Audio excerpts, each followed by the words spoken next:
How do you make AI give better answers? Well, first of all, you got to stop using it like Google or any search engine. It's not the same. It's a different tool. It's kind of like um, you don't read a book like you do necessarily a magazine. You got different stuff in it or a catalog. But this new technology, we got to learn not to be afraid of it, embrace it because it's not going away. So with that, so Google finds links. So when you put stuff in the keyword, it might be using AI in the actual search box to on searches, but it's triggered by keyword and retrieves facts. AI thinks and creates. It helps think and plan. It explains and creates so you can have like a dialogue with it. Now, remember, it's not a person. It doesn't have emotions, even though it may act like it. It does not have emotions. And some AIs can hallucinate, and AI will tend to, and I put this in here. Um, I'm getting a little bit ahead of myself, but AI will tend to want to please you and pat yourself on the back. And sometimes that's fine, but other times I just want bold answers and tell me I'm wrong type thing. So here, number one is you got to give it context. Maybe tell who you are, tell the background story. So if you're looking to build something like in this experiment, it's an experiment. So when I put it into Notebook LM, I said, if I'm going to work on my health, I might want you to act like Arnold Schwarzenegger. So I started giving it context.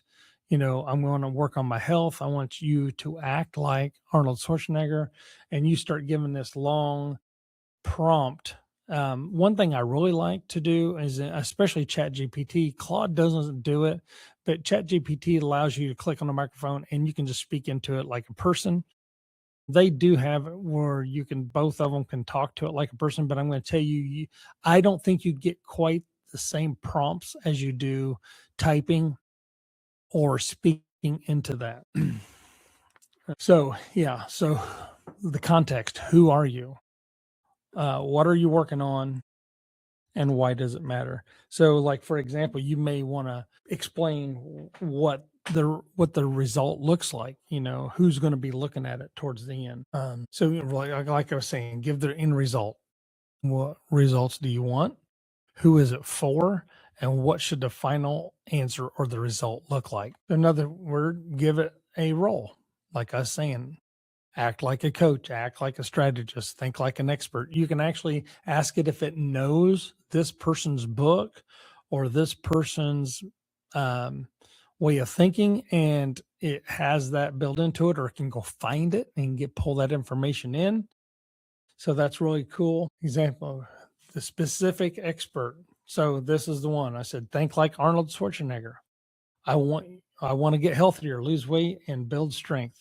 I'm a beginner. Give me simple plan I can actually follow. So it asks for, I'm asking for practical advice. Be specific. If you're general, it's going to give you a general answer. Don't ask AI just to agree with it. It tends to be a pleasing type of thing, but tell it you want honest feedback and critical thinking. And after it gives that final answer, don't be afraid to go back and ask for more details. That's important too. Challenge it. So don't just agree with me, bad assumptions, and point out bad assumptions. Ask it what you're missing. Ask it about challenging your weak ideas and give me feedback. And also in these prompts, I tell it, ask me clarifying questions. Sabrina Romanoff, I believe that's her name. If you follow her on social media, I caught that early on with her, and it's helped out. So, when you ask it to give you clarifying questions, it does help a lot, because it comes back and it just narrows it down the task. And there's times I've got stupid answers from it, and I had to go say, "What do we talk about?" So it's not perfect.